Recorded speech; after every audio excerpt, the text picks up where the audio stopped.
아래 사례는 10년 전의 것입니다. 이처럼 오래된 초창기의 사례는 몇 가지 특성을 갖고 있습니다.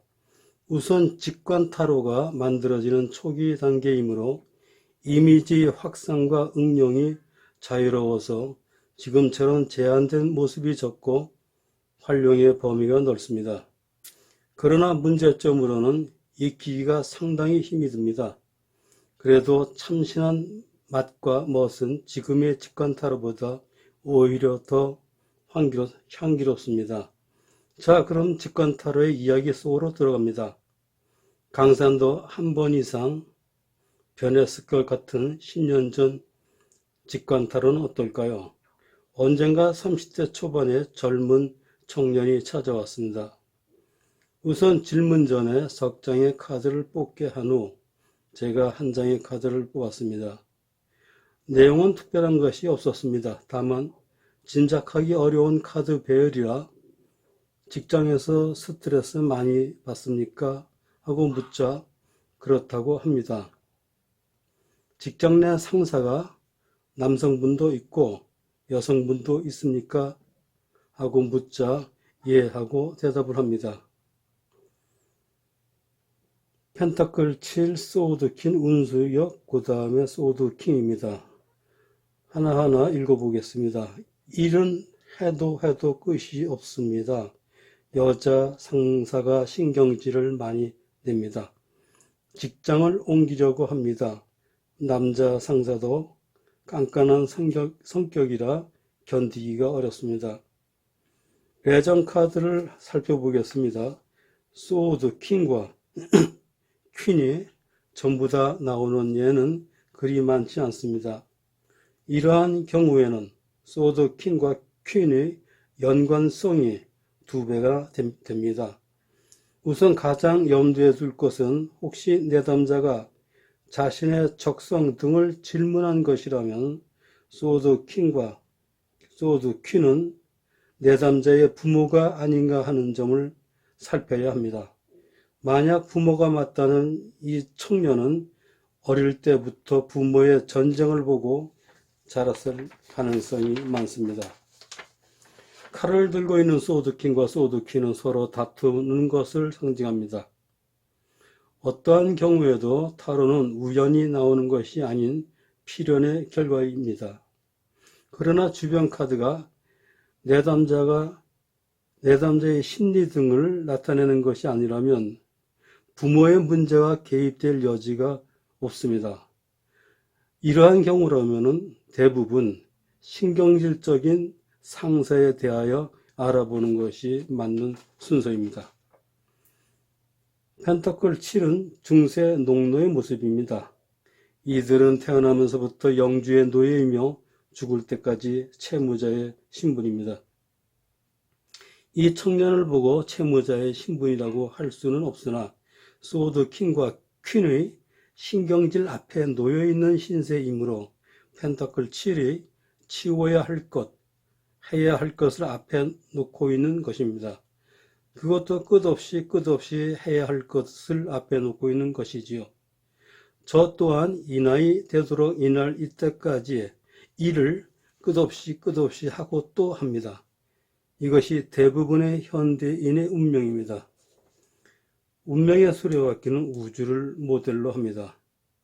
석가모니 부처님은 보리수 나무 아래서 깨달음을 얻고서는 나는 보았다. 삼천대천 세계가 끝없이 무너지고 만들어지는 것을 나는 보았다 라고 말하였습니다.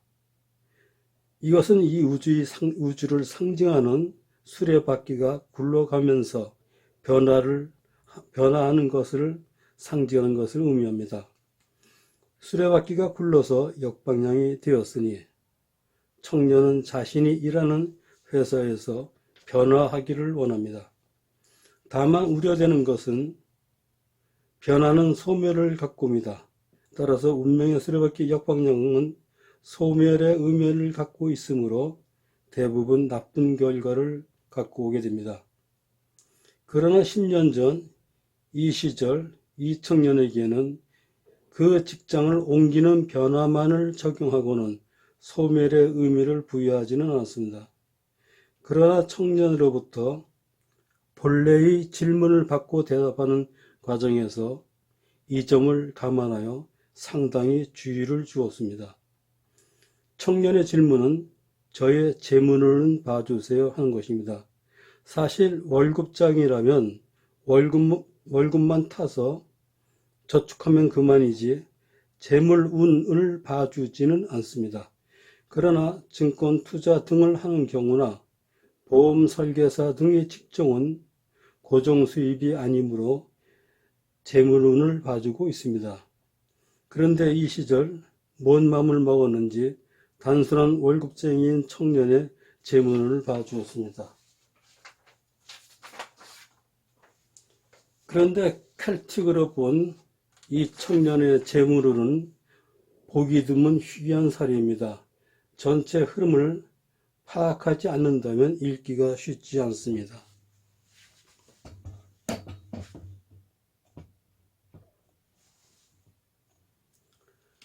두 장 혹은 석 장을 묶어서 읽고 카드를 설명합니다. 1번이 잘 안 보이죠? 이거 달력 방향입니다. 이제는 밝은 미래가 보입니다. 어느 정도 예금도 해놓았습니다. 이 두 장을 설명합니다. 달은 혼돈과 미로로 앞이 안 보이는 상황입니다. 역방향 카드로 나오면 달이 지고 먼덩이 틈으로 길이 보이고 미래가 보이는 것입니다. 다음 카드가 펜타클 킹이니 이 미래는 자신의 부를 위한 것으로 이제 막 동이 텄으니 스스로 생각하여 최소한의 만족을 느끼는 정도의 재물을 모은 것이라 할 수 있습니다. 펜타클 킹은 부유한 사람이나 사업가를 의미합니다. 여기서는 이 청년이 바라는 궁극의 모습이기도 합니다. 청년의 능력도 상당히 좋습니다. 항상 열심히 일을 합니다. 자, 마법사는 능력 있는 사람을 의미합니다. 청년은 프로그래머로서 대단한 능력을 갖고 있다고 말합니다. 다만 마법사가 주변 카드에 의해 부정적인 모습으로 보일 때가 있음을 참고하시기 바랍니다. 완전하여트는 여러 가지 의미를 갖고 있습니다. 대표적인 의미로서는 열심히 일하는 사람입니다. 다음은 악마입니다. 어떠한 조건의 유혹이 있어도 돈을 빌려주어서는 안 됩니다. 친한 친구이든 선후배든 빌려주면 안 됩니다. 증권 등 투자도 보증서도 안 됩니다. 자, 악마는 가장 대표적인 의미로는 불리는 뜻 하나 가끔은 유혹을 의미합니다. 이 청년에게 많은 이자나 이익을 제시하고 돈을 빌리거나 투자토록 하여 결과적으로 손해를 입히는 것을 의미합니다.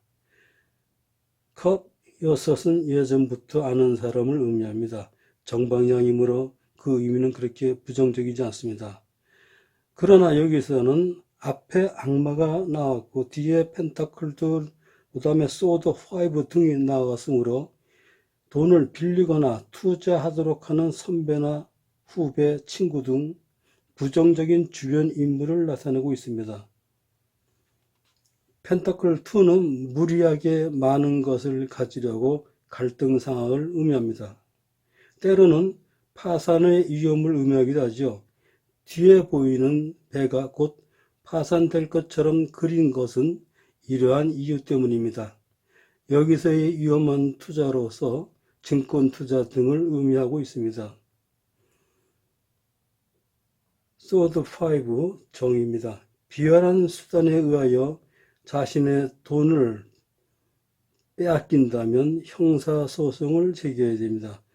소드 5는 비열한 수단으로 돈을 빼앗아가는 사기 등을 의미하므로 형사재판의 대상이 됩니다. 정의는 저울과 칼을 들었으니 민사재판보다는 형사재판이 그 제격입니다. 우리나라 법원에서는 정의의 형상이 곳곳에 보입니다. 법의 엄정함을 나타내니 형사재판이 역시 제격입니다.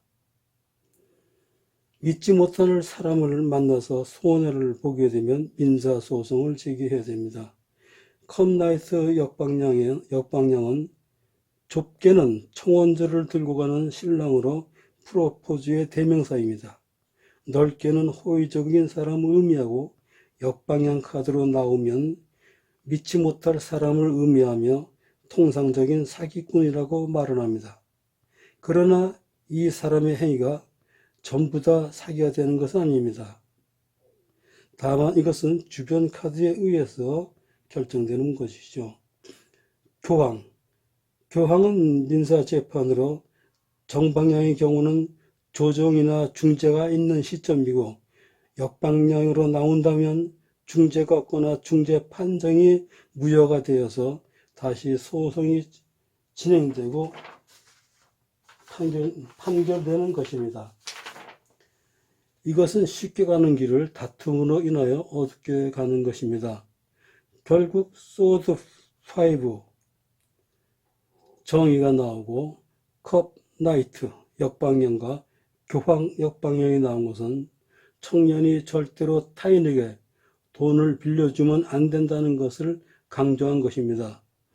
청년에게 제가 한 1억 정도의 돈을 모았습니까? 하고 묻자 예, 맞습니다 하고 대답합니다. 막 30이 넘은 청년으로서는 대단히 열심히 모은 것입니다. 그는 이 돈으로 스스로 펜타클 킹이 되고자 합니다. 앞으로 돈 관리 잘하시고 함부로 투자하거나 빌려주면 안 됩니다 하고 누누이 당부하였습니다.